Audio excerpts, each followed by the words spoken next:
for 1 to 2 minutes about something to kind of help you improve your conversational skills and your ability to handle conversational topics you weren't necessarily ready to respond to. And then there's an evaluation portion of the meeting to kind of tell you how well, the good things about how you spoke, the not so good things about your speech, to kind of give you an idea of what you need to improve on, and things like that. So Laura is also one of our Toastmaster members. Hello. How would I join? So I joined Toastmasters because I absolutely hate talking in front of people, or at least I did. So I kind of find it terrifying, and I usually like to run and flee out of the room. I say a lot when I'm nervous. So Toastmasters helped a lot with that. You just get the practice of getting up in front of people, and it's kind of a low stakes environment, and that they're not going to, the audience isn't going to turn on you if you do something poorly. They're just going to give you constructive criticism and maybe help you do better next time. And so it's really been invaluable. I've been giving workshops recently on writing, so that was something I was kind of like, oh gosh, I'm going to pull this off, but it was helpful. So I started in August, and I've done a couple speeches for Toastmasters, done a few different roles, and yeah, it's just been a great experience. And I would add that we're also super friendly and nice, and we get along well, and yeah, it's a nice environment to kind of come and learn. So that's my take on it about Toastmasters. We are going to pass around these flyers, and if any of you have questions, we can answer at the end after we go. Thank you very much. It can be terrifying and uncomfortable to stand in front of a group of people, but after enough practice, you can find it can be fun. Now, standing and eating is another matter. What I neglected to announce 5 minutes ago was that we have established a video link across the hall to cell B213, and we have several seats there that you're welcome to go to. It's not 3D, unfortunately, but other than that, it should be just as good. And so without further ado, I would like to present to you, I hope you read their biographies on the poster, because I won't read them now, but Maria Bosquez Martinez from this department, Noeli Gonzalez from SENR, and also from this department, Ana Vasquez. Thank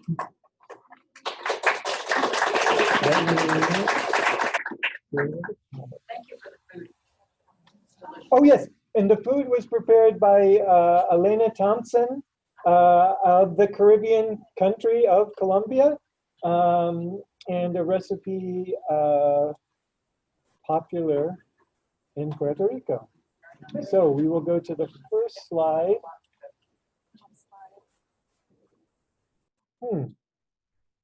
Let's just start. It's just going slowly. Yeah, but if we can hit the slideshow. I don't know this program as well as It's PowerPoint. percent, but we have to get to the top to actually, so Okay. I can go to the first slide. Okay. There's so many pictures that. Interesting. These presenters were passionate. They're fortunate to be in a department that has its own committee for social events. And I convinced them to present to the whole campus because it's a very timely topic. But, yeah, that's fine. They really wanted to make sure it was in this room, and we're making it work thanks to the adhesive. All right, well, thank you everyone for joining us. I'm Noeli, and well, let's get started. So Puerto Rico, where is Puerto Rico? Oh, it's right in the Caribbean. You can see right here highlighted as red, next to the Dominican Republic and the U.S. Virgin Islands. And here for reference is Florida. I think I'll just use the points here. Yes. All right. And well, Puerto Rico, it's actually not just an island, but it's an archipelago. It's composed of mainly 3 islands that have people living in them, which is the main island, and then Culebra and Vieques. And Culebra is very known for it's like one of the top 10 beaches right here, this small island. And this heart is actually where we are from. Where we have like, this is Anna, Marlia, and me. So a very short summary of the history of Puerto Rico. Before 1493, it was populated by our native inhabitants, which were the Taínos. These are some of their symbols. This is a coquí, and this is a soul. A coquí is a type of frog. And this is a sun. And this is a representation of our natives look like. And then after the Spanish colonization in 1493, most of the native inhabitants they sadly died due to many wars and also many diseases that the Spanish brought with them. And with the Spanish colonization, there were African slaves brought in the island. So that's basically our mix of races. And there were many attempts of Puerto Ricans through revolution to obtain the independence, and one of these most popular ones is the Grito de Lares in 1893, which was unsuccessful. And after that, the U.S. colonized in 1898 until now. This is a picture of when that happened. This is the flag of Lares. That's actually where I'm from. So very short general information about the island. It's very small, 100 by 35 miles, basically. That's the main island. It's predominantly Christian Catholic, but all religions, there's freedom of religion. The capital is San Juan, northeast of the island. The citizenship is U.S. We're U.S. citizens since 1917. However, and we're going to talk more about this later, Puerto Ricans cannot participate in anything related to U.S. elections. We cannot vote for the president or anyone at Congress. Also, we use the U.S. dollar. We speak Spanish and English. Both are the main languages, but Spanish is the dominant one. And the population before the hurricane was around 3 million people. But that has changed drastically after September 20th, 2017, very important date. That was when Hurricane Maria happened. And this is an estimate of how population dropped, 6%. Many died, many flew to the mainland, many went different places to look for quality of life. U.S. citizens, why we became U.S. citizens? Yeah, because So we became U.S. citizens because of the World War. So we actually, when we were colonized in 1898, we weren't U.S. citizens, but because they wanted more people from U.S. to participate in the war, they made us U.S. citizens for their benefit. So government, Puerto Rico, many people ask this. Puerto Rico is a self-governing commonwealth in association with the United States. So it's not a state, it's not an independent country. The governor right now is Ricardo, and the president, of course, is Mr. Trump. However, since 2016, there was this Financial Oversight and Management Board imposed in Puerto Rico to work with debt and economic problems. And this group was selected from the US government, and they're all from the US except for one person that's Puerto Rican, but all the others are from the US. And like there was no participation of the people here. And basically whatever they say goes. They work with the local government to try to fix the debt. But it's basically to fix that, not necessarily looking at the benefits of the people. And then there are three predominantly political parties. One that advocates for what we already have, which is the Commonwealth. First one. Then there's the party that advocates for statehood, which is actually in power right now, the governor. It's from that party. And then there's also the Puerto Rican Independence Party. So economy. Puerto Rico, yes? Sorry. Puerto Rico, agriculture and tourism have been very low lately.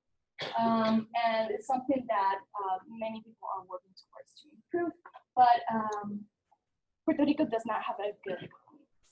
It's second place in the world's economy. And the debt is $73 billion due to many things. It's a very complicated topic. There's many things to contribute to that. And yes, Puerto Ricans pay taxes, not the same ones. Oh, you were not videoing. Okay, great. Yeah, just hit,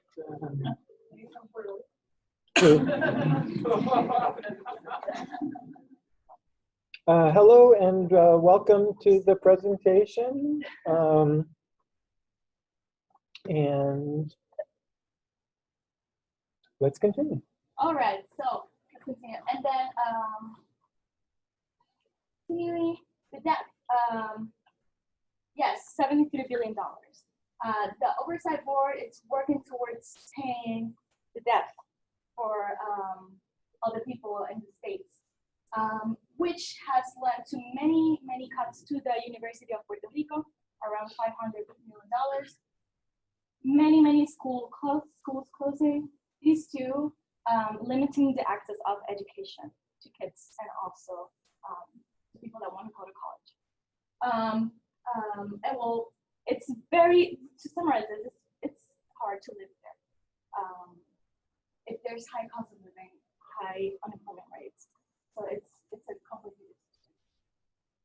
Although it's part of the U.S. So holidays and festivals.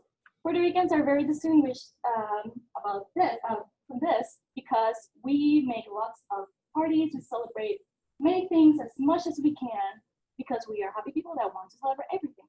So Christmas is a very big deal in Puerto Rico.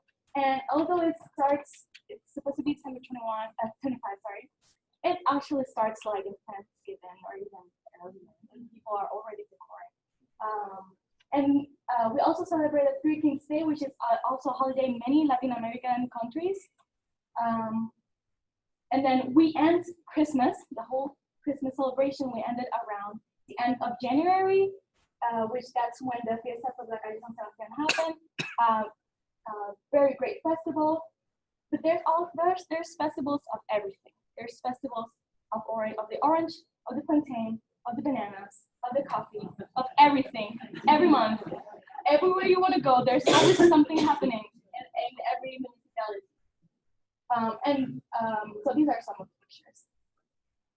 So these are some of our historical figures that we have that work towards Puerto Rican development in many ways, in arts, in independence, in education,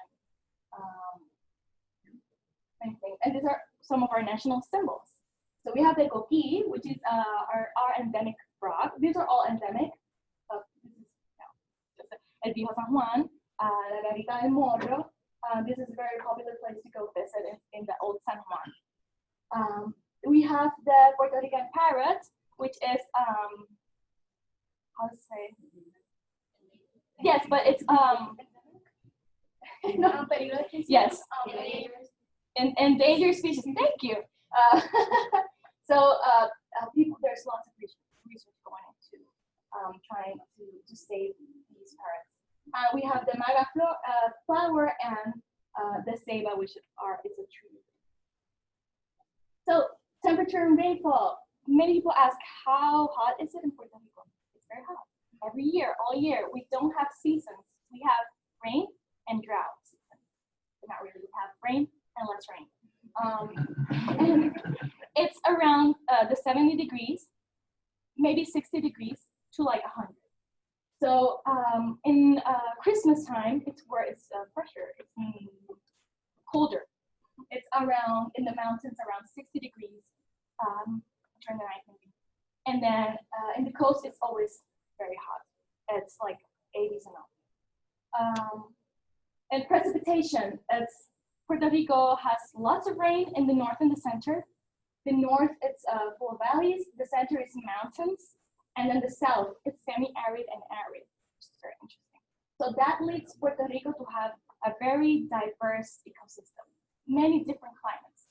We have from the rainforest over here in the northeast to a very dry, arid forest in the southwest. And you can go from one point to the other in like 3 hours. So this is the Viejo San Juan, Old San Juan. This is a very touristic place, beautiful. Many people visit here. It's like a 6-hour flight from Ohio. And San Juan, it's very welcome, it's very beautiful. This is the rainforest El Yunque, where it's an awesome place to go hiking and exploring the fauna and flora. It's like the only rainforest of the US, by the way. And we have bioluminescent bays. We have 3. One in the southwest, and 2 in the northeast. And they do really look like that. The one in the southwest is green, and the northeast are blue. This is the radio telescope. Many research gets done there. Very important for research and science. Cueva Ventana, in the mountains, you have many views like this in the mountains, the karst region. And Puerto Rico, if you're up to adrenaline and you want to go zip lining, I've done it. It's awesome. It's really cool. If you're afraid of heights, then I don't know. So other amazing places. Puerto Rico, it's surrounded by awesome beaches. Like I'm from the mountains, and I can go to the beach in 30 minutes. I can be in Aguadilla. It's one of my awesome, like one of my favorite spots. Many beautiful places to go. Lots of but the mountains has lots of how's it called? Rivers and waterfalls. Exactly. Many places to go hiking. Many places you can detach from work. Again, some awesome beaches. And now Marla's gonna keep talking about Puerto Rico. Hi everyone, so now I'll explain a little bit about our flag. I'm not going to go too much into depth because it's a very complicated history, but as you can see we have 2 different tones, but in reality our official flag would be this one, which symbolizes the color of the sky, but it has like some other like connotations about the independence of Puerto Rico.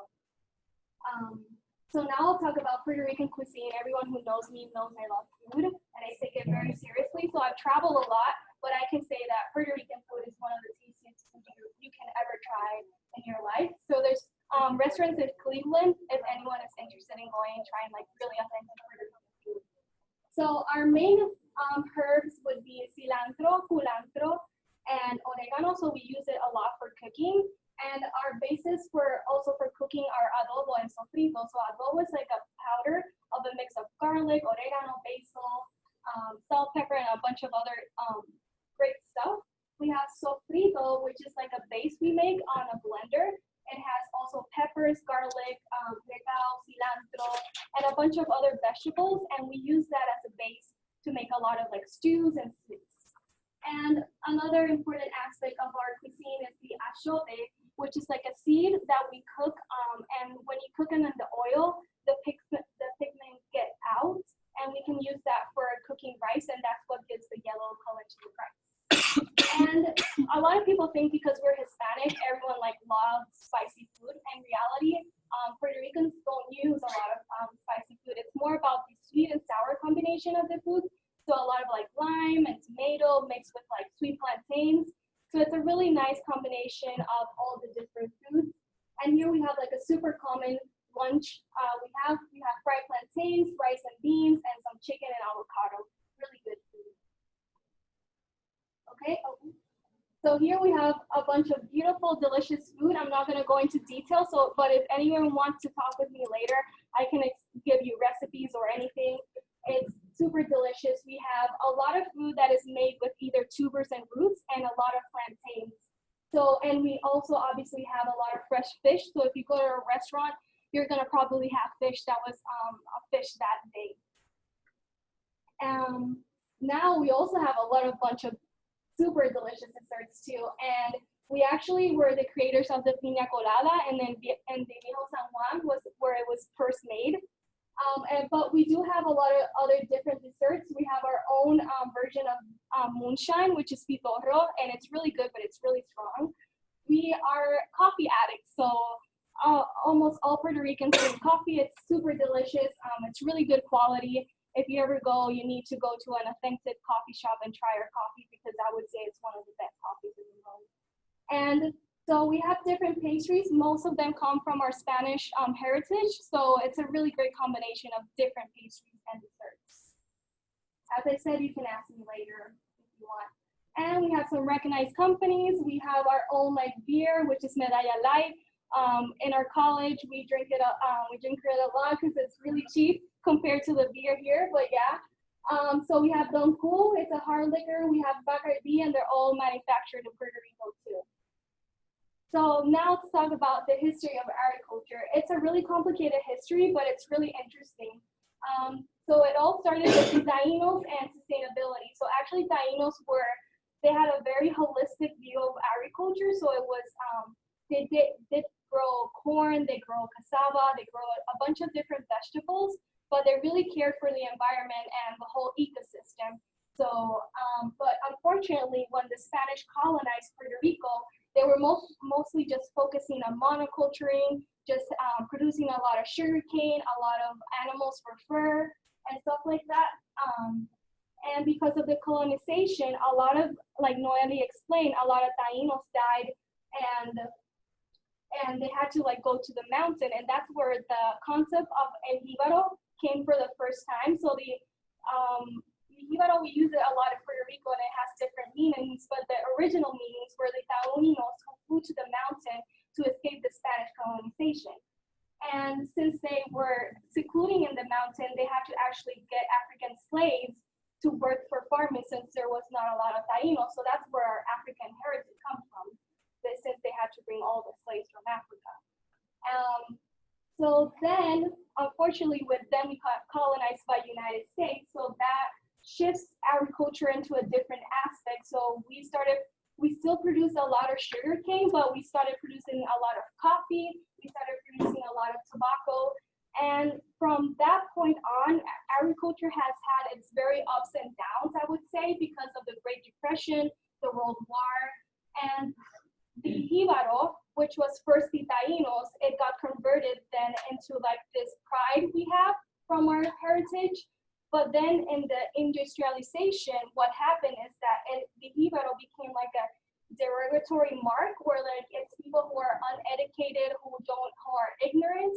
But I would say that now, for me, the meaning is still my appreciation to my culture and to my heritage. So it all depends on the person. Some people use it as a bad thing, but for me, it's something that we all come from this awesome farmers, and agriculture is what we were based and created from. So these are all the awesome crops we grow, from coffee. We have rambutan, Spanish lime, a bunch of beautiful different tropical fruits. Mostly we grow them in our backyard. We exchange it with our family, so sometimes we don't even have to go to the supermarket to buy it. We just go and share everything, which is really nice. So here I can show you the census of agriculture. Our two main crops are coffee and plantains. That was before the hurricane, so now everything shifted. And then the two main animal industries are livestock and poultry, and the milk industry, which is the highest industry, the most self-sufficient industry in Puerto Rico. And we have around 13,000 farms by 2012. So now to talk about food security. It's a very important topic in Puerto Rico. I don't know if you guys know, but 85% of our food is imported from other places, and it's really concerning. And actually, after the hurricane, it went up to 95%. So we basically don't produce any of our food. So I want you guys to understand why we don't produce any of our food, because most of the food that comes from the United States has very low taxes. So when farmers try to compete with the food from the United States, they can't actually compete, because the United States government has those very low taxes, and they keep importing, and farmers can't really compete with the prices they're giving. And here I can show you in this graph that was done by Minna Goma. She was the ex-secretary of agriculture.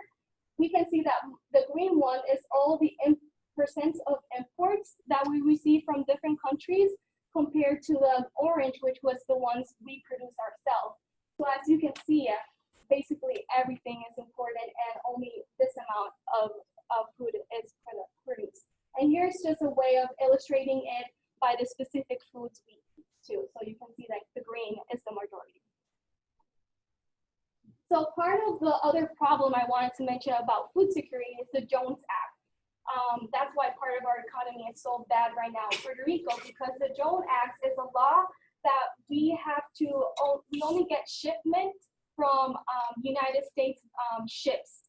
So for example, if something comes from China, it has to go to a US port first and then it goes to us.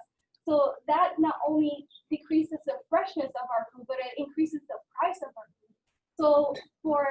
So right now, the price of our food is 25% higher than in United States because we have this law. And only for the hurricane, the President Trump waived the Jones Act for only 10 days.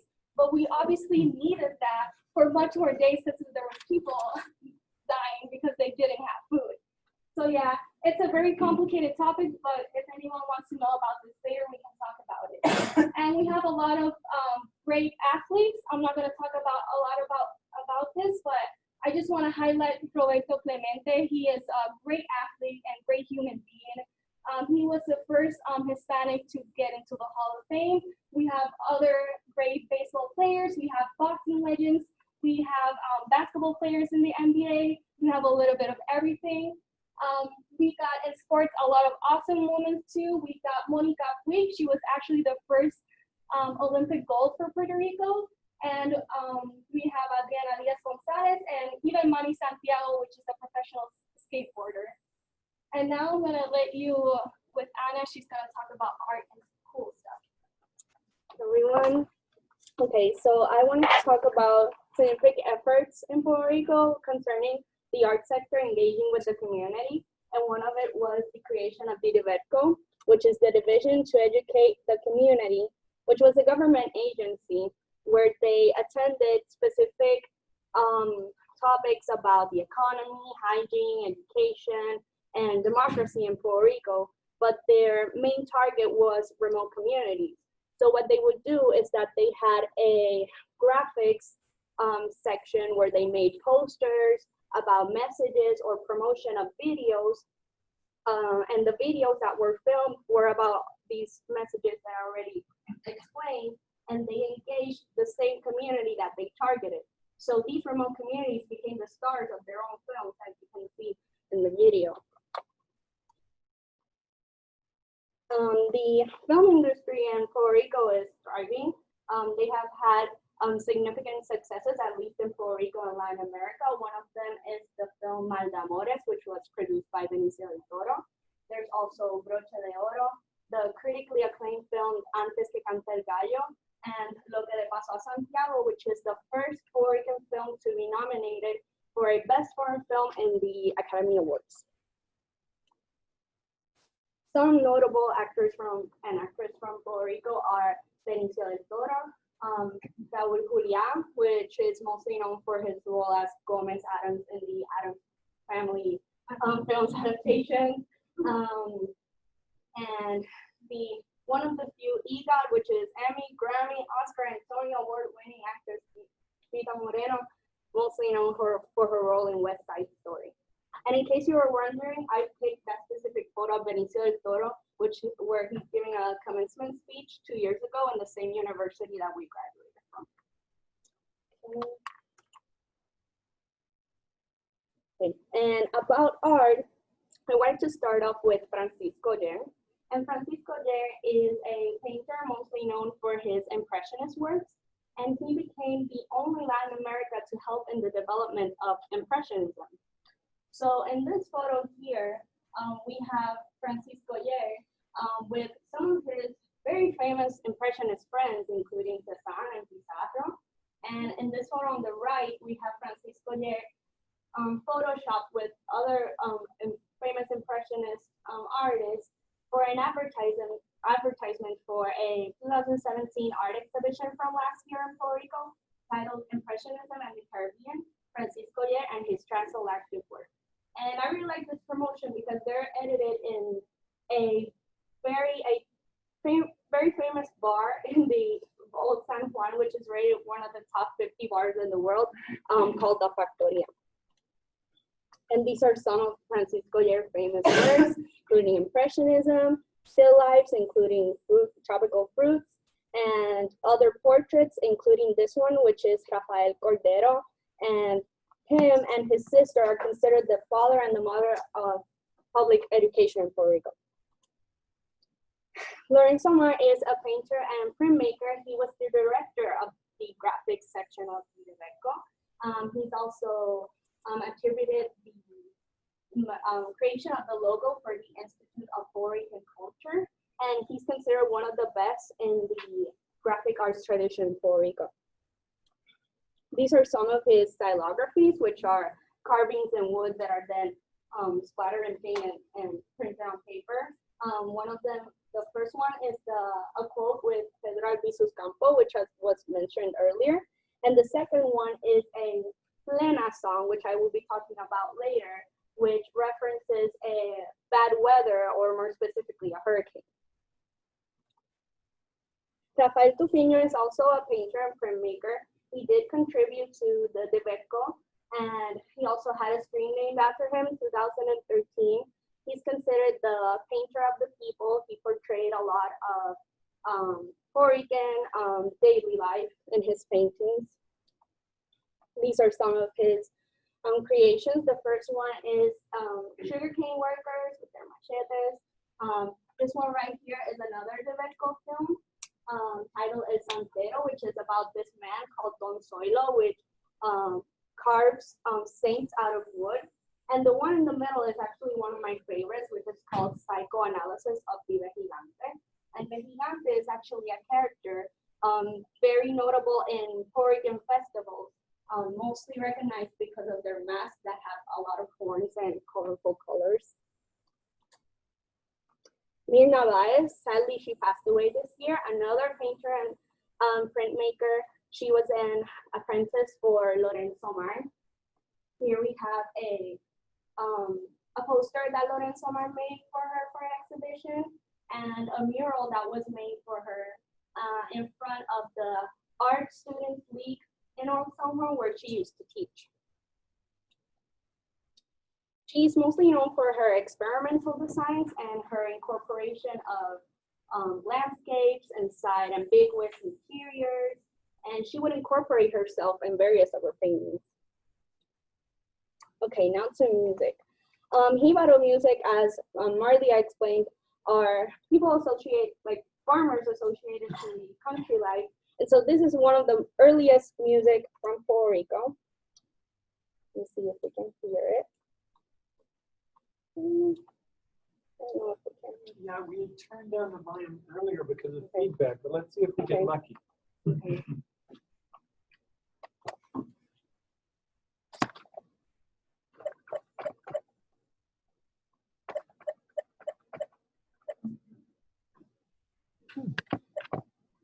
Okay. All right.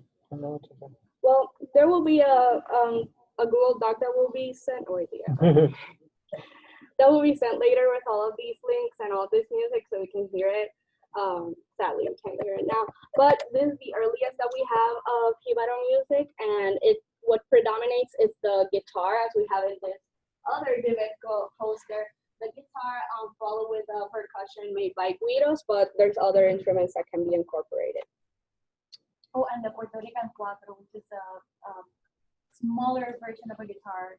It's like Puerto Rican, the Puerto Rican instrument.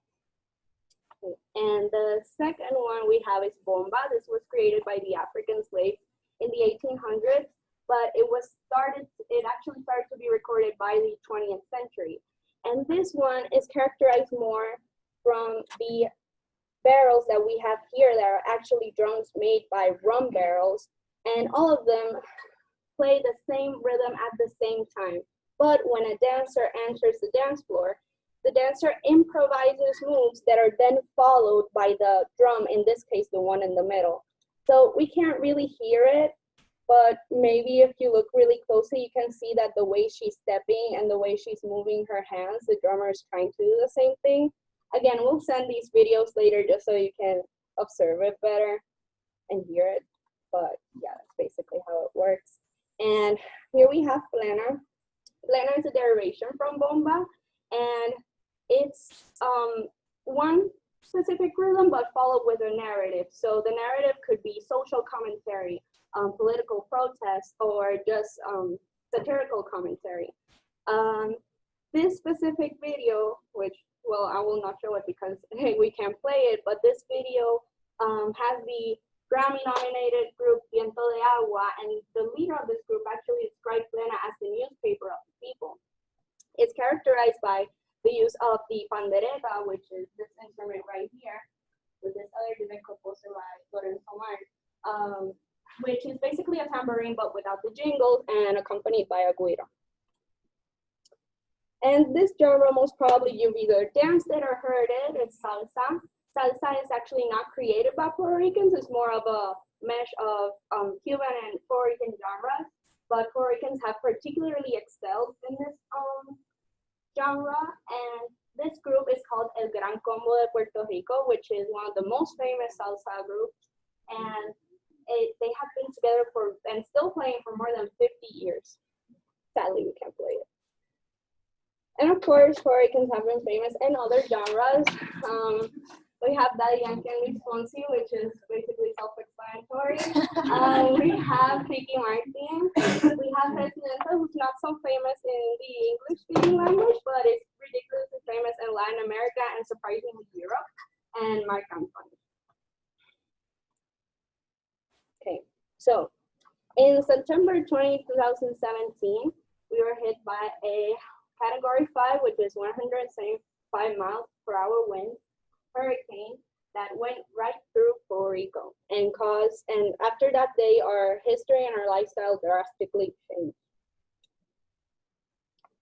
We suffered a lot of damages, including land erosions, floods, roofs torn off, cable lines off, that basically estimated to $139 billion in damages. The entire power grid went down, causing one of the longest blackouts in US history. Up until now in August, apparently the power was restored to 100%, which is almost a year later, but there are still some sectors with no power. There are still very commonly, every week there's a blackout. And due to that power grid went down, the cell signal went down too, so there was no communication. So in cases like this that we were short in fuel, people didn't even know when the fuel was coming. So there will be these miles and miles of people or cars just waiting for the gasoline to come if they thought the gasoline was coming. And if they didn't, they just went back the other day to wait because there was nothing else to do at that point. But that's really affected the delivery of food, the delivery of medicine to people. As mentioned earlier, the population in Puerto Rico changed drastically too. With the exodus of Maria, people opted to get out of the island, either temporarily or indefinitely. And there's a recent estimation of maybe more than 135,000 people have left, and maybe even more will be leaving soon. Due to lack of electricity, there was also lack of water. So people relied on going to springs or to rivers to either bathe or get drinking water. And this also increased a hike in leptospirosis disease. And there were a total of 25 deaths for this bacterial disease, but a lot of people got scared because they didn't know whether to drink water or just starve without water, or didn't have the option. Okay, so the mortality in Puerto Rico, which is another extensive topic, but to summarize it, we have two different studies with estimations up to from Harvard and from George Washington University up to how many deaths were there after the hurricane. that were caused by the hurricanes, either from blackouts, either from the lack of gasoline, lack of water, and they estimated more than thousands of people died. But the official count of the government was 64 up until maybe 3 months ago. So a lot of people were very frustrated by that high amount that these reports had. So people started protesting, they started different manifestations and performance art. For example, they placed a lot of pairs of shoes to resemble the amount of people that died because of the hurricane. And there are also pictures of certain messages that people left because they knew family members that died. So it was very tragic. So Hurricane Maria deeply impacted the agricultural industry in Puerto Rico, like the complete planting fields went completely away. Same thing happened with the coffee fields, like Marlia explained, that are the primary source. And like it says here, most probably the loss was 780 million in the yield. This also affected mental health. So there was a spike in calls for the crisis hotline centers, and there's a spike in suicide rates, and a lot of people, up to some point, but I haven't seen any diagnosis, they describe it as a PTSD. Up until I think maybe 3 months ago, there was a possible hurricane that was gonna hit Puerto Rico, and the day after, people stockpiled in water, and like a Costco, they completely took out everything the Costco had, and you know that's a big place because people don't know what to expect. They already went through this traumatizing situation. Also, a rising crime rate. And there's also this other problem where the police are not getting paid, so there's less police and there's a rising crime rate. And with the blackouts, it was very scary to be in the island that basically anything could happen.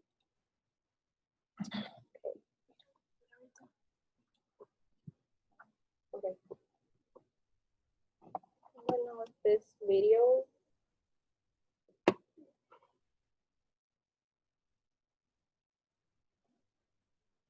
There's no, I don't know where space in this, but there's no way of being able to hear the video, right?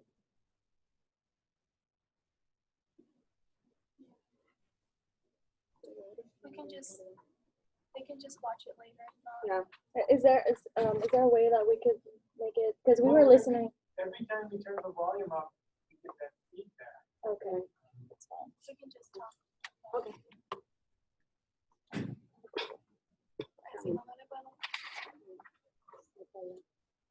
Okay. So we wanted to take a minute to reflect on a bit on what the situation means for all of us. I wanted to start off. I wrote it all down because I don't want to get off topic.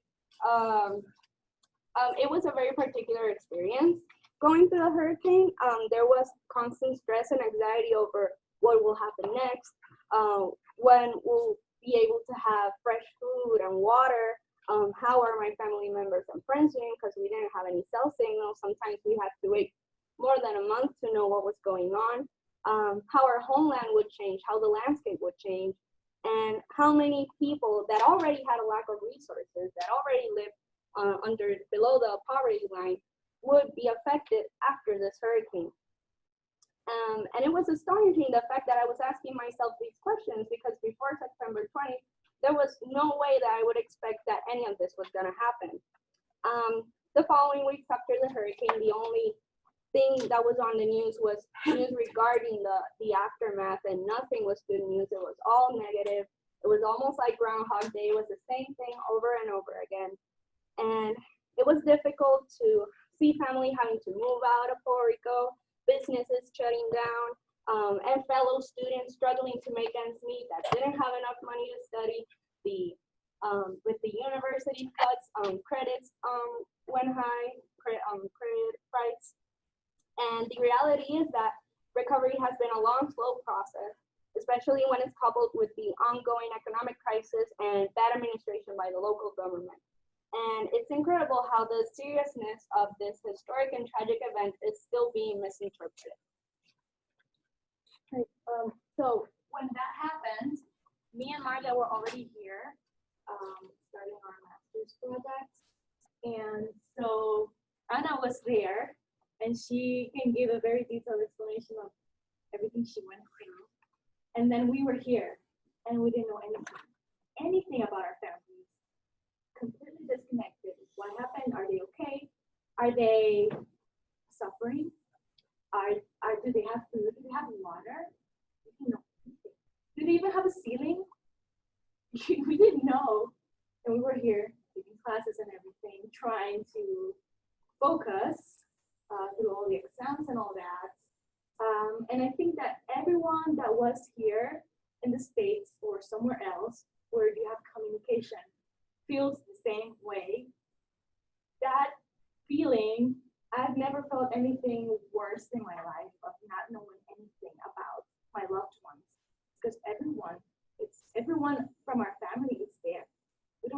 We have maybe, I have like maybe 2 or 3 family members in the States, but everyone I care about, mostly my main family, same for Amalia, was there, and we had no idea what was going on. We couldn't send aid, we couldn't send food, water, medicines, anything.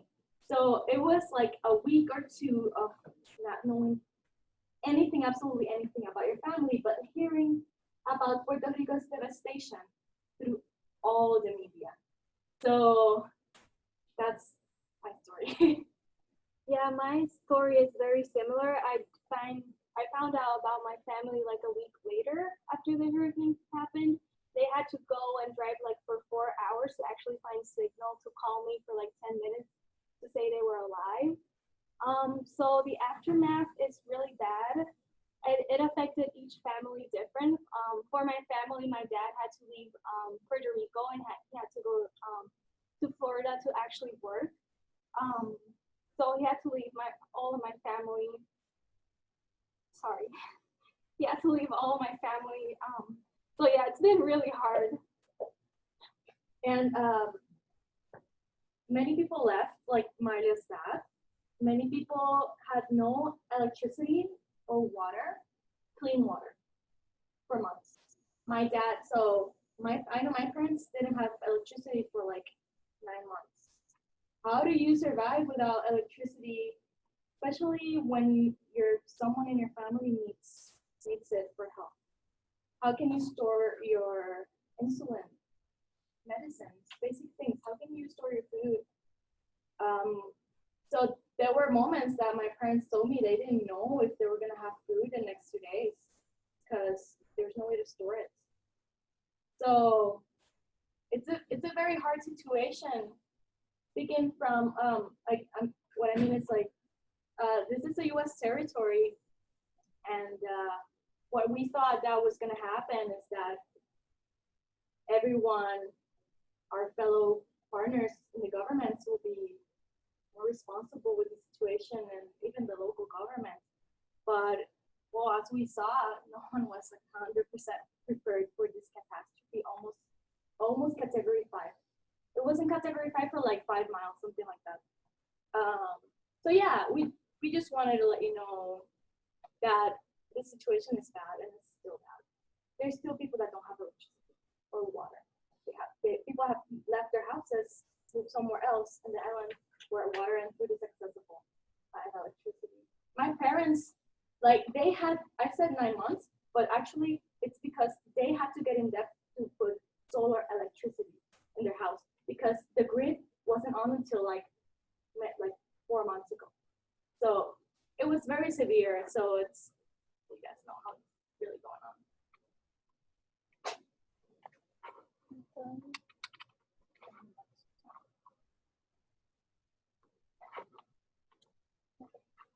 Okay, so not all hope is lost. There's actually a really good book that I put like in a Google Doc. So if anyone wants to read about what's currently happening in Puerto Rico, it's like a 2-hour audiobook, really good.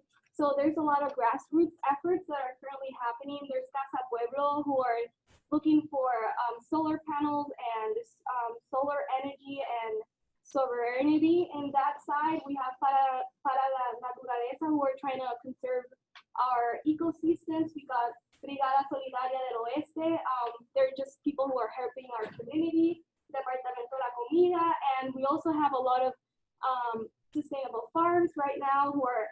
we're trying to get more, after we went through this experience, get more food security.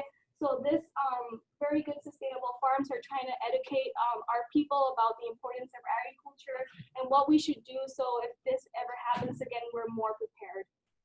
And how can you help? There's a bunch of ways that we as normal citizens, we can do something to impact our environment. There's tourism and volunteerism. So if you ever want to go to Puerto Rico, you can contact any of us and we can make you even a schedule of awesome places you can go.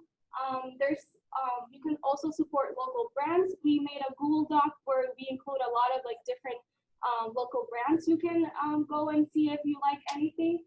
We need to raise awareness. It's always important to talk about this topic and not always about science. We need to also consider the importance about our society and our different situations. Yeah, and most importantly, midterms elections, we all need to vote. We need to vote for candidates that actually care about other people, about minorities, whatever you are.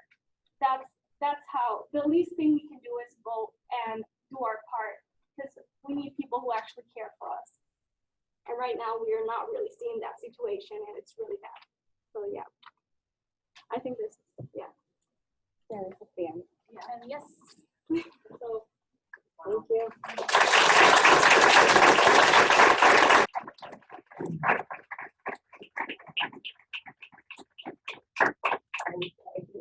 Is not only to Noelle, but also to Ken Names and Lee Wilson for helping set up and secure these rooms. Also to Jane Douglas, who is able to use diversity funds to pay Elaine Thompson to make such delicious food. And I would be very happy if someone would consider becoming my assistant for these series, because somewhere between the logistics, the notice about the parking lot, the electronics, and delivery of the food, I left the sign-up sheet somewhere that I couldn't see. That's why I took pictures of all of you.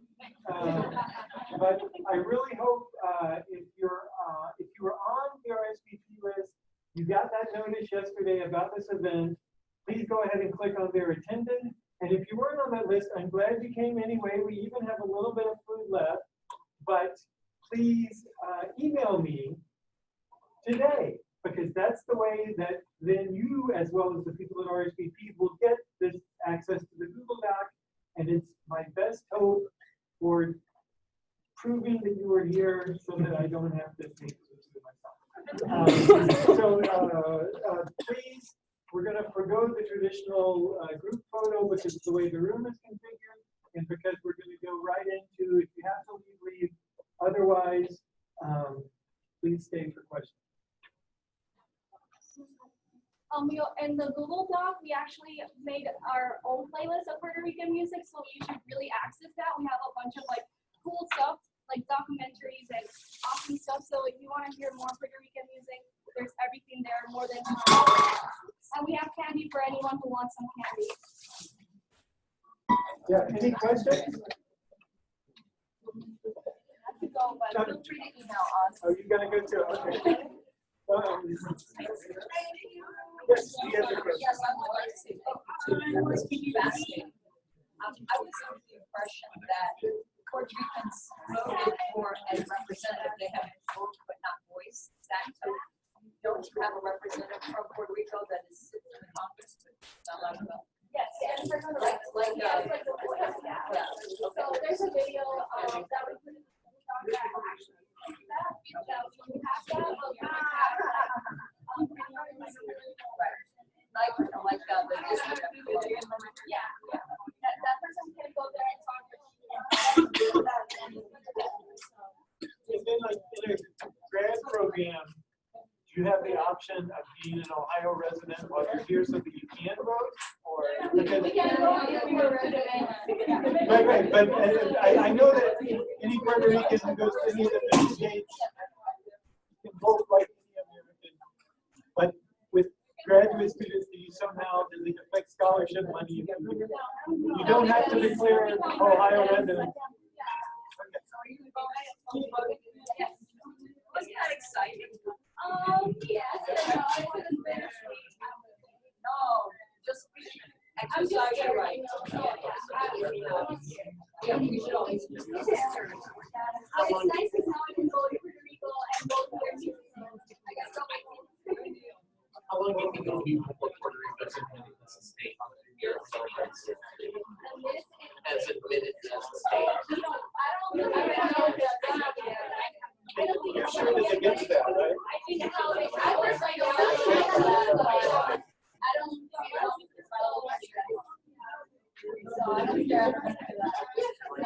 But from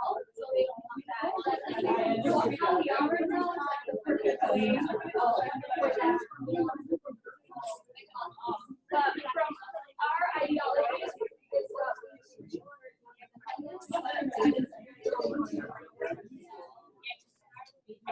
I don't think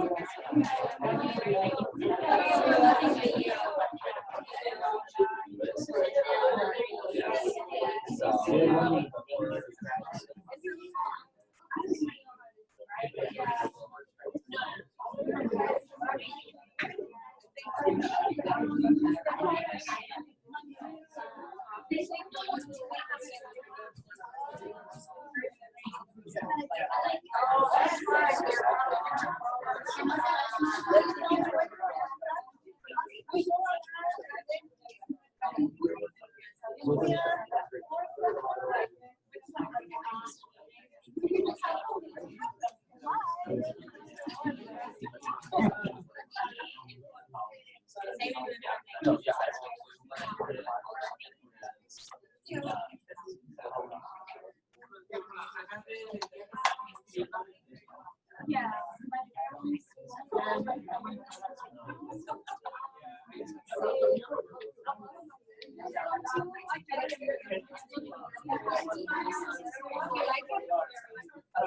You don't know? Yes,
exactly.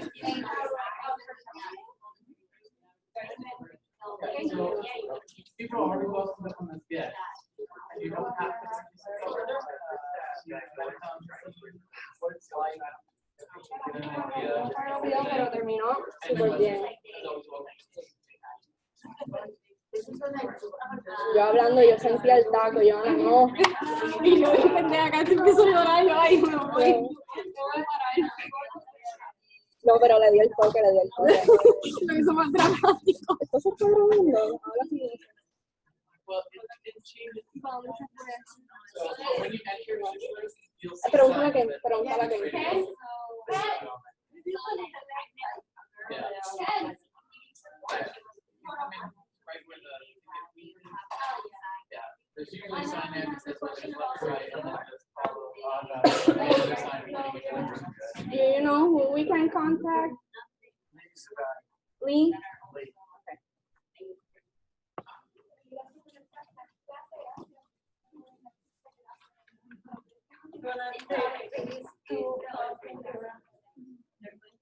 Oh, it is literally just coconut milk. Yes, yes.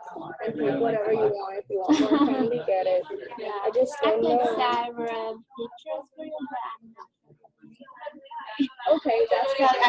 Yeah, I started with the photo, but don't worry. You just send them. Thank you. I'm just trying to see if this is recording. Oh, it's recording. Yeah.